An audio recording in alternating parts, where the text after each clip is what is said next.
Adrish, hi. I, Welcome to this interaction, to this interview. Thank you so much for agreeing to spare some time and to do this candid conversation with me, so that the people can know more about the author himself and know more about the book, The Adventures of Inchi Slim. Fantastic, man. I've gone through the book. First of all, congratulations. Many heartily congratulations to you for becoming not just an author, but an Amazon number one best-selling author of the book Adventures of Inchi Slim. How does it feel now, Adrish, to be an author? well, it's an amazing feeling, Nitin. I've kind of always dreamt about this day when my book would be out, and well, frankly, it's my second attempt, like I told you before. Right. The first book that I wrote about 10 years back, I didn't publish that despite writing the whole thing. And well, it's an amazing feeling to have a published book out there, which has also become number one Amazon bestseller. Absolutely, Just absolutely. It must be an incredible feeling. Adrish, you are an architect by profession, right? So right. you help a lot of people with an architect requirement. So how come this transition from an architect to an author, that to a fiction author, to a novelist? Help us understand this transition, please. Well, Nitin, number one, it's not a transition; it's an addition. Oh, right. So, Okay. Yeah, yeah, yeah, yeah. so like my practice is it's going on absolutely. I mean, we have added so many more projects to our practice, Right, and writing had always been like something that I knew from the time I was a kid that this is something I would really like to do, right, and architecture also side by side. When I got into architecture, I realized this is a profession I love probably the right, most. I found myself right, while doing architecture. right, As, right, this must be my calling. right. And 10, 12 plus years of practice of architecture, and setting up a practice, setting up all those things. It takes time, effort. It takes a lot of your everyday goes into that to kind of set Absolutely, up that kind of thing. absolutely. And it sometimes so happens that both the things can't go on when you're setting both those things up. So I get that I came to a place in my life where, with my practice, it came to a stage where I could take some time out, and work was delegated, and so it kind of fell into place. And I always wanted to write, so I mean, it had been in the back of my mind. So Right. yeah, So at one point in time in your life, you thought and you realized that, man, I have a story to tell. I have a story, and I must go ahead and write a book. At what point in time you realized this? When you were in school, or at who made you realize this? What happened when you said, I'm going to write a book now? great question, Nitin.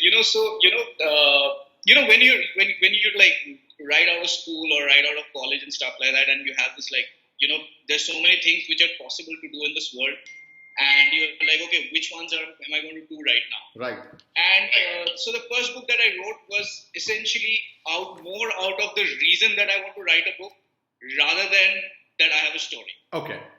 Right. So that's one of the reasons probably that book is not out. Right. The second one, interestingly, what happened was that I was getting the sense, a good 4 or 5 years had passed after my first book was over, Right. and I was getting this sense that I'm getting this sense that I feel like writing again. Right.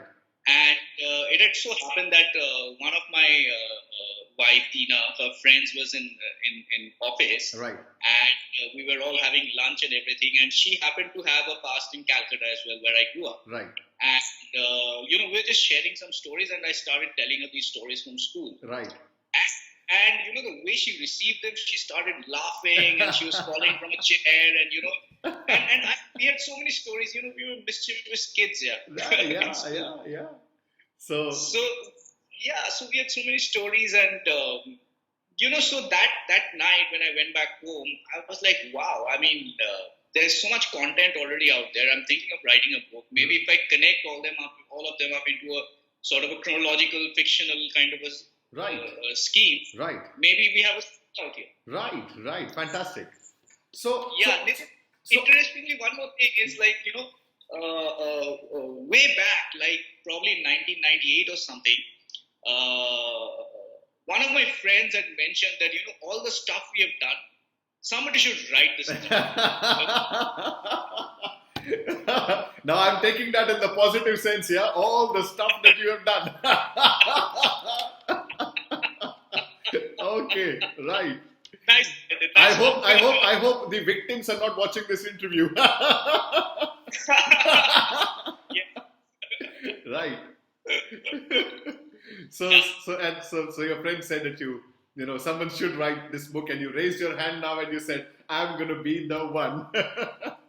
It's amazing, I mean, when he had actually mentioned it, I still remember. It's years back. I was like, wow, that would be awesome. And when I was years later, right? It just kind of fell into place. These things, these stories and these things have a mind of their own. I mean, Yeah. it might get created some time and then come into fruition years later on their own, Right. through somebody else or through me or whatever. I mean, I it's agree. just amazing the way I agree. these creations mind of their own. Absolutely, Adrish. Absolutely. Now that brings me to next question, which is, what is this Adventures of Inchistream all about, my friend? What's there in the pages? Reveal something about the book. What is this book all about? Well, Nitin, this book is, so the way it goes is what we call it adventures, right? So each chapter is like an adventure of this character, Inchistream. So Inchistream is an adolescent who's growing up from the time he's about 13 to about the time he's 18, right? Okay. So in between there are these sort of, so he and his friends, they're navigating their way through life. Right. And life basically is growing up. Their Right. parents, their school, there's all the sort of, external stimulus that is available and which is probably illegal for them to kind of go and experience as well, right? Right. So, in this whole sort of milieu of experiences that is out there, how is it that these kids are kind of going ahead and navigating their lives? And also, Nathan, one of the most major things that is there is that the pressure of education, the expectations on the children. Right. I mean, the way society looks at certain things, it's hinged onto the past, but it's kind of shooting itself into the future without knowing where anybody's headed, and Right. all these sort of points of views being put onto children. Right. So it's really all of that, Right. and it's a lot of fun. It's a lot of fun, yeah. So are we saying that anybody who's reading this book, let's say a teenager or somebody young, just out of school or in school or in college, reading this book, will not just enjoy reading it, will not just have fun reading it, but will also have some key takeaways? Are we saying that?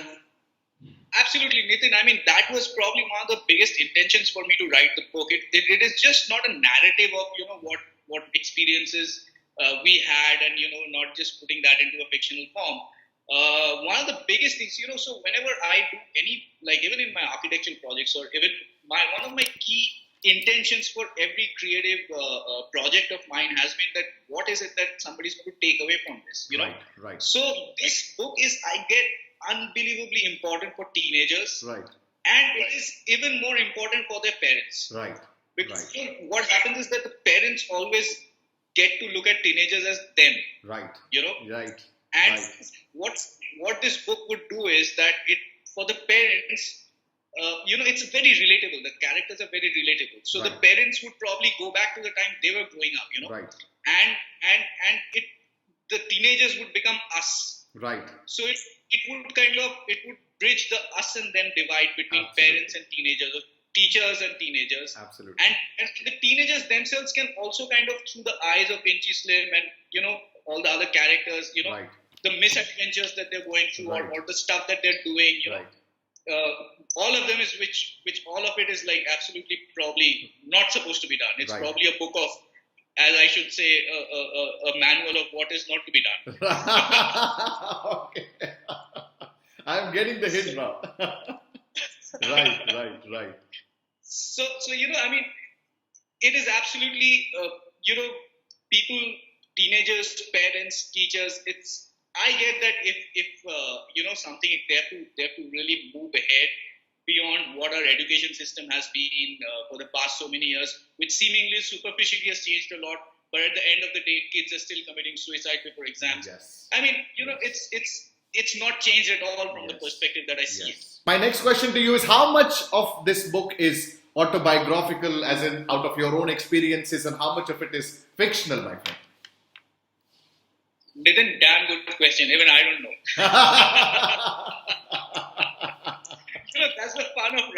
something, So what happens is that, okay, so, the key parts of the book has been from my own experiences. Right. I would probably say quite a bit of it, has Right. been from my own experiences.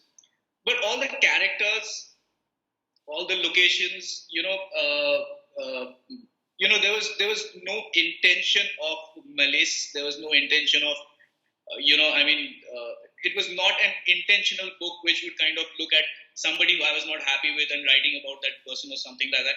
It is a completely non-judgmental book. Number one. I see. There is no judgment in the book. If you read it, there's no judgment. We don't Right. want to judge anything. Right. The whole idea is that just seeing what is Right.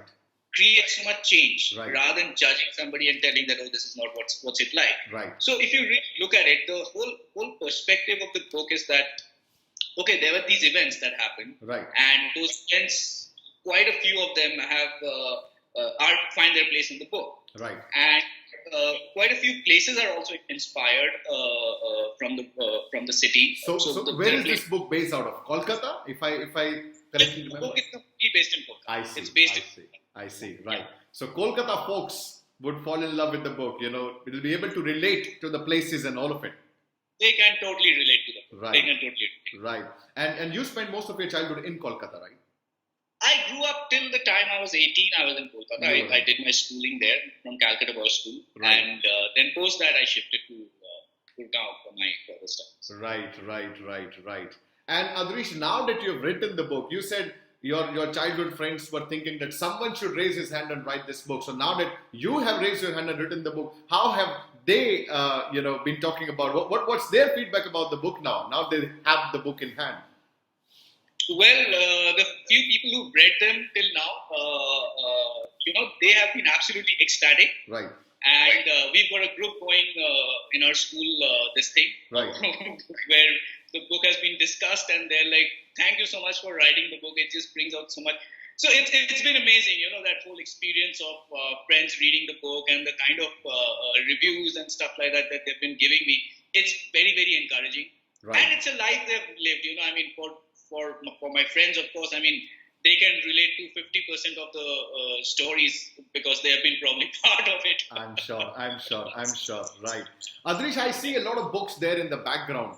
Looks like you are also an avid reader. So do you read books? If yes, who is your favorite author, my friend? Well, that's a very difficult question, Nitin. I have a lot of favorite authors. Okay, some of the most inspirational books that I've read. So when I was in class 7th, that was probably not the time to read the book.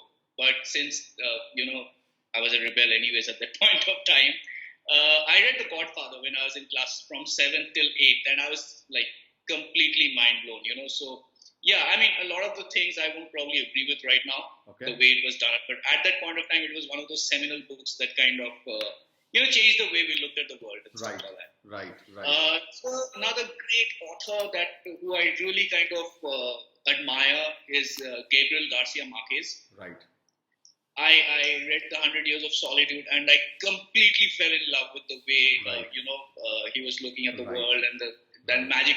That was probably my introduction to magic realism, Right. and I was like totally head over heels in love with that guy. Right. And well, then I read Hemingway.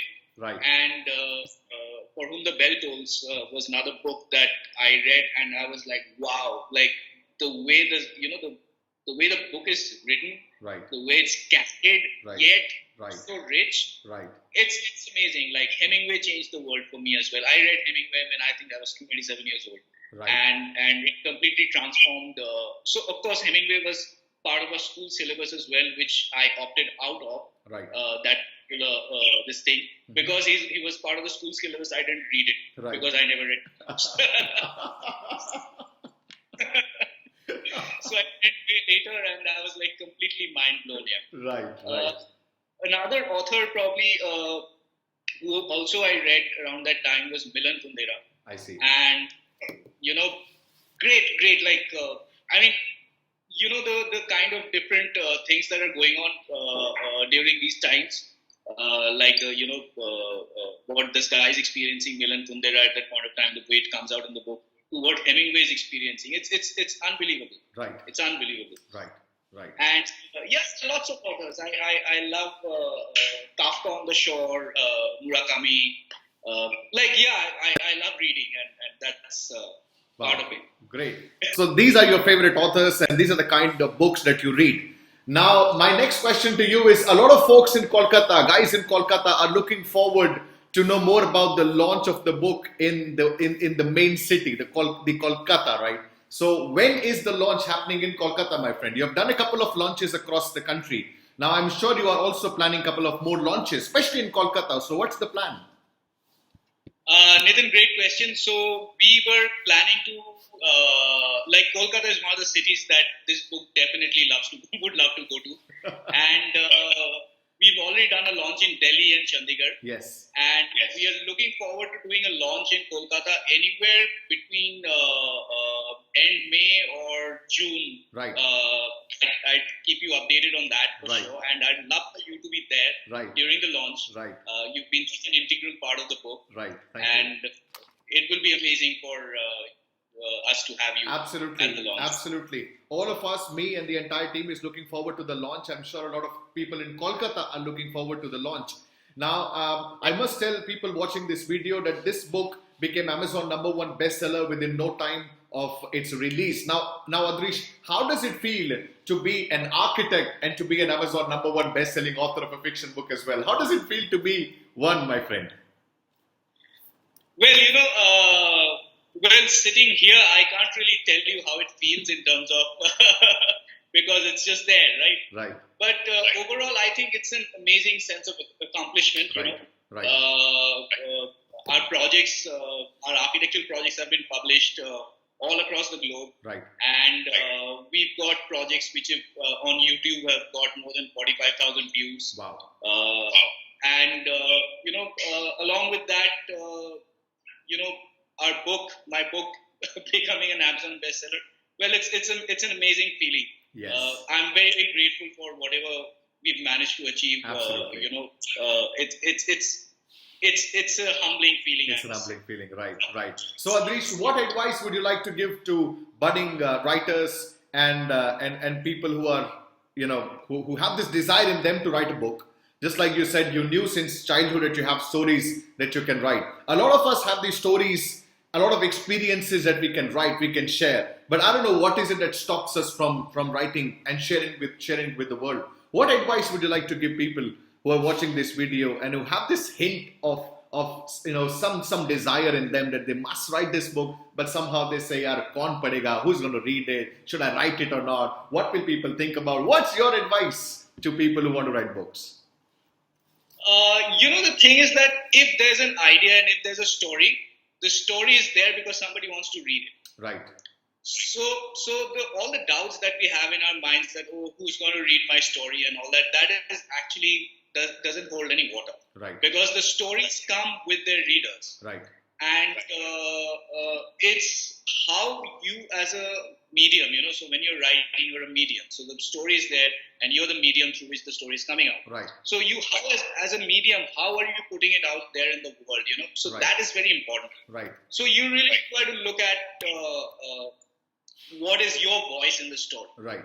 And looking at your voice in the story, it means I was explaining, that the way I wrote the book, it was non-judgmental in terms of, it could have come out in a different way altogether. Absolutely. Absolutely. We have, of course, grudges against people and this and that. Right. And how do you want to put it out there? So what is the book going to create in the world? Right. Right. So if you look at it from that perspective, that what are you looking at creating in the world and what is the future that the book would create? Right. And all the readers, current readers and the future readers Right. of your book, Right. What difference would it create in their world Right. when they read you? Right. When you ask these questions, then you get how to write the book. Absolutely. You get the feeling that I must go ahead and write it. Now, Adrish, my next question to you is, let's say, which one chapter or which one section out of this book is something that you would want to highlight and say, man, if you are buying this book, you're picking up this book, there's no way you want to miss that section. So is there any one particular highlight that you want to, something that you want to tell the viewers and the readers that, don't miss this, miss it at your own disadvantage? What is it that you like to tell them? or maybe Well, one section which is closest to your heart. For me, all the chapters are like that, but essentially, okay, one of my favorite chapters is chapter 13. I mean, it's amazing that the number is 13. And was it also written on a Friday? Right. So yeah, that's an amazing. So a lot of action going on there, and school fights and all that kind of stuff going on. So it's really exciting. It's more like a movie sort of a thing unfolding. It's like a whole scenario unfolding. I had a lot of fun writing that chapter as well. Right. And I would say chapter 13 is a must read from the book. Right. Are you also looking forward to the day when somebody shows interest in maybe making a movie on this book, maybe a movie inspired by this book? Are you looking forward to that? Nitin, it's very possible for this book to become a movie. Yeah. Also, when I wrote the book, the book was more like a moving set of images in my head, right? Like rather than concepts, right? So the whole thing can be played, right? In my mind and very easily adapted to a movie, and it can become a very very interesting movie if it's adapted. Yeah, right. Fantastic, Adrish. I think that's so. What's my last question to you? Is any plans to write the next book, and if yes, what is it going to be about? Adventures of Inchy Slim 2? What's it going to be about, my friend? So Nitin, great question. So of course there's a next book, right? And currently toying with two ideas. Okay. One is Adventures of Inchy Slim 2, which I don't know what it's called, but it's like a sequel of that. So a lot of people who have read this book have asked me to write a sequel. Right. And that is one of the reasons which, looking at the interest that people have showed towards this book, and they want to know where does Inchy go after this, Right. So it's definitely on my mind. Right. The other book that I've been researching about is something to do with it's not Inchy Slim and adolescence. Right. It's something more to do with what should I say, like where the world is heading. Right. And what is the future we are creating, and how does the past, present, and the future kind of come together in one? It's actually one, and I can't really explain it to you right now because it's in a lot of research phase. Right. But it's a kind of a time capsule where the past events, the present, and the future would all come together into one sort of a whole. Right. So basically there are plans to write more books, yeah. And it's not going to be a one-off thing.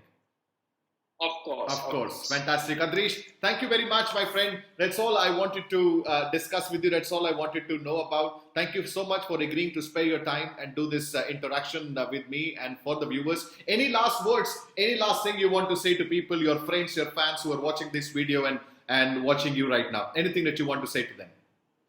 I would say be yourself and just be yourself and voice yourself. And read the book. And read the book. And of course. Right.